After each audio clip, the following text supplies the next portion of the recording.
Hey everybody, and welcome back to another episode of Design to Move. My name is Ryan, and today we're at the Fluid Health and Fitness Center with our two partners.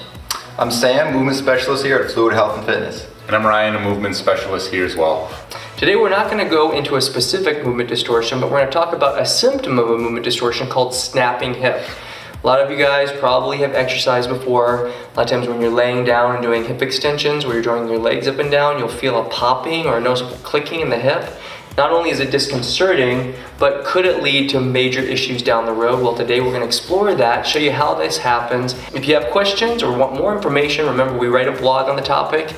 You can access that in the description below. Otherwise, if you like what you're hearing, make sure to subscribe so we can send this information out to you on a weekly basis. Let's get into our first section. We have Discount Skeleton Gary here with his femur removed to show you guys the anatomy between the femur head and the socket that it fits in the pelvis called the acetabulum. When the muscles are imbalanced around our pelvis, they can have a tendency to pull the pelvis posteriorly on both sides or one hemisphere of the body. What this will lead to is a natural increase in the muscle tension that attaches the femur to the pelvis or the sacrum, and in this case it's going to be the lateral rotators of the femur, the gluteals and the piriformis. When that goes on, that can pull the pelvis or the femur externally, like so. And if you can see, the femoral head will shift forward in relationship to the pelvis or ascend. So the whole femur head will roll forward in the socket. That puts a lot of pressure on the ligaments that attach the front side of the femur to the pelvis, and it stretches or irritates a muscle that attaches the superior ridge to the IT band that travels down to the lower portion of the leg, called the TFL, leading to a natural pull as it rolls over this outer head of the femur called the trochanter. So if I bring my leg back, the muscle will stretch and pull over this little ridge, creating a snapping sound as it tries to roll over the groove. There is a little bursa sac there that protects that, but that can become irritated, and that can lead to, again, bursitis and tendinitis of the IT band. So what we want to do is release the muscles that are overactive that distort the pelvis, activate the muscles that help to stabilize the femur with where it belongs, engage it into a functional range of motion that teaches the nervous system how to cooperate, and then get it all strong with one big strength movement. That's what we're going to do today. We're going to start off with the release. You're going to need about 15 minutes to get through the video. Let's get started. The first muscle we're going to target is called the TFL, or the tensor fascia lata. If we break that word down, the tensor basically means it's the initiator of the sweep of connective tissue and muscle that helps to support the inward dropping of the leg as we take a step forward. Now, if our butt's not strong enough, this guy has to really work overtime to help to decelerate the internal rotation of the femur, or what's called valgusing. Now, that's going to put a lot of pressure into that TFL muscle to help it actually decelerate that load. Now, that coupled with what could be a posterior tilting of the hip is going to create a pretty pissed off TFL muscle, and because of which we're going to want to reduce all that hypertonia in the muscle and get it to be longer. So what we're going to do is use a lacrosse ball, and first we want to figure out where you're going to put it. The TFL attaches from the ridge of your pelvis if you use your fingertips and run it along your pelvic ridge, the ASIS, and then identify where the trochanter, that little outcropping of the femur, would be, which is right about here. If you run your fingertips up and down, you'll feel a little bulge. The TFL lays in that little pocket. Recall that again, it comes down diagonally, attaches into the IT band, which sweeps down and attaches to the lower portion of the leg. So we're going to isolate that ball right there in that little socket. Sam's going to lay on the table, get into the position. It's going to help you to identify or isolate it. Notice that he's going to be on his left side now, and he's draping his right leg over. The muscle can be tense or sensitive, so we don't want to push so far, put so much weight on the ball that it starts to brace and that you start to push the leg down into the table. That means that it's trying to flex and it's trying to guard, so we don't want to be that hard. Once we've identified it, you'll know because it's fairly sensitive. Can you feel it, Sam? Oh yeah. Yeah. So he's gonna hold it there for about 30 seconds. For the sake of time, we're gonna fast forward here, but he would be there for about 30 to 60 seconds. And then once he's released the tension in the muscle, it starts to relax. He's gonna start to bring the leg back into extension behind him. Back further. He's gonna take the whole femur back. He's guarding here, so it's pretty tight. So traditionally we would be able to get the leg back behind the pelvis. The kneecap should go back posteriorly, and then he can lift and adduct the leg up. So you can see how he's bending the knee and bringing the leg up to guard. So we can tell he's got a tight TFL on that right side, or on that left side. So traditionally we would want to keep the knee straight. We'd want to extend the leg back, and then we would want to lift it up to the ceiling without buckling in the knee. So you can tell he's kind of bracing there. So Sam's gonna work on this, you guys are gonna work on this, and we're gonna work through again a breathing pattern. As we go back behind, we'll breathe out, pull the leg up, and then breathe in. As we bring it back to our beginning position, we would go through about 10 breathing cycles, noticing that every time we come back down, it releases the pressure on the muscle, and we're able to get more and more range of movement as we bring that leg back into extension and adduction. Okay? So remember, one more time, you would do both sides of the body, and again, we would move into the next muscle, which is going to be the hamstring, to reduce the pressure on the pelvis itself. Let's get started. Our second muscle that we want to target and release is the bicep femoris, which is the outer lateral hamstring of the 3 hamstring set: bicep femoris, membranosus, tendinosus. The bicep femoris is often the culprit in this dysfunction pattern or this movement impairment syndrome because of the way that it helps to stabilize the lower portion of the leg and as it connects up into the hip. So recall that if the hip is rotated under, the femur will shift forward or ascend, and again that creates that tension into the TFL and the capsule of the hip, which leads to that snapping. So what we want to do is take the pressure that's being exerted from the hamstring off the pelvis so that it will regain its natural alignment or positioning at the hip. So to do that, we're going to identify the big guy here, the bicep femoris. Sam's going to kick his foot up. Yeah, so if you want to look for the bicep femoris, you'll bring it through its action, which is going to be flexion at the knee and turning out of that toe, so externally rotating. And if you look right here next to the lateral portion of the knee, you can see where it connects underneath the knee and then goes in and around, connecting into the back of the leg right next to all the rest of the hamstring muscles.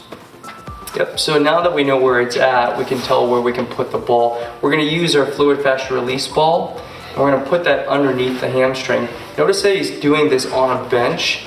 We're doing that so that he has more mobility through his knee joint. That way he can actually flex the knee and extend the knee, and then he can put weight down on the ball. So essentially we're again isolating the bicep between the ball and the femur, applying pressure. These muscles are hypertonic, meaning that they're tight. By putting the pressure on the muscle, we're helping to turn the tone down in that tissue. So it may not be that the muscle has a stiffness to it that we can't dissipate. It just means that we have to condition the nervous system to allow it to let go. So by doing this, by holding it under static pressure for about 30 to 60 seconds, it should help to turn it down, and then we can start to elongate and see if we can get more range of motion out of the knee. And he's going to do that by straightening the knee and then internally rotating the toe. Now again, what I'm going to do is work with my nervous system by breathing in, arching through the back as I extend the knee, rotate it inward, and then breathe out and sink down into it. Each time you should notice an increase in range of motion. We would again go through each of these cycles, these breathing cycles, between 6 to 10 times to help to facilitate the relaxing of that stiff muscle, and we should see again a noticeable increase in range of motion each time. Again, this typically would be on one side where we hear the snapping, but for good measure you could do both sides. Most of the time our hamstrings are somewhat tight in relationship to the glutes on both hemispheres. So go ahead and tack both sides, and we're going to get right to the activation. For our activation portion of this segment, we're going to focus on the medial hamstrings. Now, why are we activating the medials if we were reducing the hamstring bicep femoris? Well, the medials actually help to stabilize the tibia, which is going to impact the way that the heel strikes the ground, and by extension how this feeds the information up into the rest of the kinetic chain, aligning his pelvis. So what we want to do is get the medial hamstrings nice and stable so it will internally rotate both the femur and the tibia. Okay, now that's going to allow his femur to track in a neutral position so that it's not externally rotated outward. So to do that, what we're gonna do is get him set up. He's laying on the ground. He's got a foot cuff on. This is an IPR foot cuff. You can buy that on Amazon. And then we've attached an exercise band to the cuff. Now that's gonna give us the ability for him to bend the knee and pull the heel into his hip, flexing through the knee. Now he's gonna set himself up so that his toe is internally rotated. Remember that the bicep femoris externally rotates, so we wanna do more medial. So he's gonna keep that toe in. When you do that, you're gonna notice a drastic reduction in strength out of your knee flexors. So we wanna make sure that we're aware of that, and also that when you bend the knee, go ahead and bend it deep. If there's tension in that lateralis with that TFL muscle, you'll see it as a hiking of the hip. And that's just going to displace the pelvis so that you line up the bicep femoris and you don't actually use the membranosus tendinosus. So you're gonna try to make sure that that hip line stays neutral by keeping your oblique tight on that same hemisphere. What I would do is anchor this to a door by tying a knot in it and then sliding it under the door frame and then shutting it so it's nice and tight. Or again, anchor it to the foot of a couch, something that's strong enough or heavy enough that it'll support the load. And again, this is not a lot of weight, maybe 2 to 3 pounds. So he's gonna start with the knee in extension, toe is internally rotated, and then he's gonna try to lift that leg up, keeping the foot dorsiflexed and internally rotated, inverted, and bend all the way up without letting his hip come off. As soon as you see the toe rotate out, you go ahead and show him what it looks like, Sam. Rotate out or hip hike up. Right? It means that the pressure is too much for you and you may need to reduce the load. So that means either make the band a little bit softer or maybe even remove the band altogether until you can maintain the posture of the knee, the ankle, and the hip. So let's take it through a few repetitions here, Sam. He's gonna keep that toe internally rotated the whole time. And as he bends up, I want you to take note of this little tendon here, the attachment point of the membranosus tendinosus. You can see it flare, and that's a good indication that he's activating it and facilitating the reaction that we're looking for. He's gonna come down nice and slowly, and as he bends through the knee, he's gonna breathe out so that it helps to facilitate his abdominals to keep his pelvis nice and stable as he anchors off of it with his hamstring. It'd be about a 2 count up and then a nice slow 4 count down. So if you do this right, and that's good, Sam, you're gonna feel it most likely in the arch of the foot, in the front of the shin here, in the tibialis muscles, and then also here along the inside of the hamstring, the membranosus and tendinosus. So if you're doing it right, you'll feel a nice solid burn in the middle of the hamstring. You would do 1 to 2 sets of 20 repetitions. Again, we're doing this on both sides of the body bilaterally, so you can do both sides. But again, if it's symptomatic on one side, make sure to apply these techniques on that side. Now that we've done that, we're gonna move into our integration position and we're gonna actually stay in this position. So let's get started. Our next step is to integrate this into multiple joint segments in the lower body.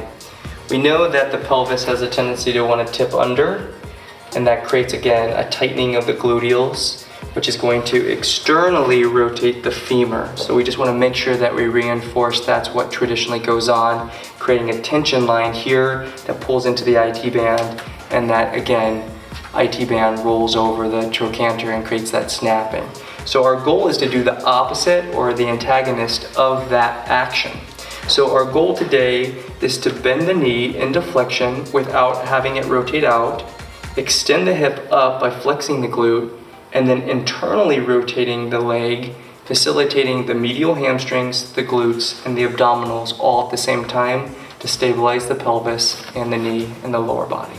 So to get that done, he's gonna bend the knee, keep that toe internally rotated, bend it to 90.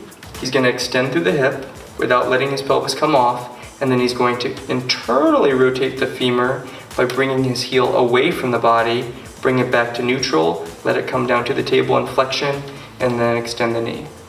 Now once again, if there's too much tension in the quad, TFL, or lateral sweep, it'll look like this. So go ahead and bend the knee and start to hike up in the hip. Hip's gonna hike up, up, up, up. The knee's gonna rotate outward, and then he's gonna kick up. So all he's done is positioned his pelvis so that he can still engage or facilitate the bicep femoris, rather than keeping the femur in its neutral position by maintaining the allotment of the pelvis or the positioning of the pelvis so that he can track that femur posteriorly and anteriorly. Go ahead and lift the hip up as it comes through that socket. So beware of that as you're doing this yourself. This is one of those where you can actually make it worse by just mispositioning the hip. Yeah. We want to make sure that we don't dissociate at the pelvis, meaning we don't want to hike it up or let it open up on that one hemisphere. So make sure to keep your abdominals flexed. Now, to facilitate that, you can breathe out. It's going to breathe out hard, contract the abs, and then bend the knee, keeping the toe internally rotated, extend through the hip. You may reduce the range of motion because of it, because the pelvis is now stable. Internally rotate the femur, and then come back down, nice and slow. So he would do 2 sets of 20, and if you do it right, you're gonna feel some significant burning right around his medial hamstrings. You might get it in the glute, or you might actually even feel it as pressure over here as your body starts to fight back and try to guard with those muscles that are traditionally over-facilitated. So make sure that you don't pull so far that the muscles start to distort the joint and start to move it where it doesn't belong. So now that we've got that down, one more time, you would do 2 sets of 20, do both sides of the body, and then we're gonna go into our strength movement. Now we want to strengthen the entire body and make sure that all these systems are working appropriately. So Sam's going to get into a position. This is basically going to engage what's called the lateral sling system of the body. But he's going to step his leg out, go into basically a single leg squat, and then stack his joints so that they're stacked right up over each other. So he's doing a nice representation of what we're looking for. He's extending and abducting the left leg out, stacking his knee right over his toe, and that's lined up with his acetabulum. So let's see what it looks like to do it the wrong way. As he sticks his leg out, the leg's gonna buckle outward like this, externally. We talked about that lateral sweep, right, being too tight. It's gonna pull the foot outward, the foot will evert, and the foot will then dump. So the toes will evert out, and his foot will dump in. That again is the traditional arc of dysfunction that we see from the knee valgusing and the lack of control of those medial hamstrings. Since we've charged them up and now they're facilitated, we want to make sure that it's holding that tibia, that bottom portion here, straight in line with the femur so that the knee is tracking over the second toe. There's no noticeable dumping in of the foot, and that knee is tracking right with his hip. His hip line is fairly neutral, and then he's going to work those medial groin muscles and back hamstrings by pulling his weight forward and then coming up into hip extension. That allows him again to use his posterior medial hamstring, his glute, and his abdominals all at one time. So show him a couple examples here, Sam, so they get it. Things to watch out for: you don't want to see your knee buckle, you don't want to see your foot drop in, you don't want to see this knee bend or buckle in, you don't want to see a noticeable external rotation out on the opposite hemisphere, and you don't want to see that shoulder dump in on the opposite side. The shoulders are fairly perpendicular to the femur, parallel to the floor. Okay, and as you come up, make sure to stabilize that knee on the right side. Push through the heel, come all the way up into terminal knee extension, and then pull the leg all the way up and through. So we'll do another couple sets of these, 2 sets of 20 repetitions, making a note to go nice and slow on the way down and then controlled on the way up. This is a pretty big challenge, so he's doing a really good example of a full range of motion that may not be available to you. So show him what it would look like to do something maybe a little bit smaller. He's not going to go all the way out, and he's going to control it just a little bit more. Again, he's going to protect that left knee by fully extending it and then sitting his weight back. And you'll notice that he's pulling his arm around his torso on the same hemisphere to help facilitate the lat on that side as well. Alright, so this brings us to the end of the tutorial. Complete the protocol 3 to 5 times a week until you're symptom free or there's no more pain. And if you have struggle with the repetitions, you can't keep the volume without distorting, always work up to that 20 repetitions. You can build up the strength over time. The goal here is to release the overactive muscles that create the distortion, both locally and globally. In this case, we took out the TFL, that's the symptom of the situation. We also took out the hamstring, which led to the global dysfunction at the pelvis that led to the misalignment of the femur. Then we activated the medial hamstrings, which actually oppose the TFL and help to keep the femur tracking straight in that acetabular joint in the pelvis. Then we activated the glute, the medials, all together in a lying position so that those 2 muscle groups learned how to cooperate together. And then we taught it how to do it all together in our final strength position by challenging its actual action and asking it to hold the alignment of the ankle, knee, and hip as it should be in their natural alignment. Again, if you have questions, reach out to us at admin@fluidhealthandfitness.com. We know that this is just one issue of many. And again, if you are experiencing pain, you want some direct advice, feel free to reach out to us at our website at fluidhealthandfitness.com. Again, we believe your body is designed to move, so guys, stay in motion, and we'll see you next week for another episode. See you soon.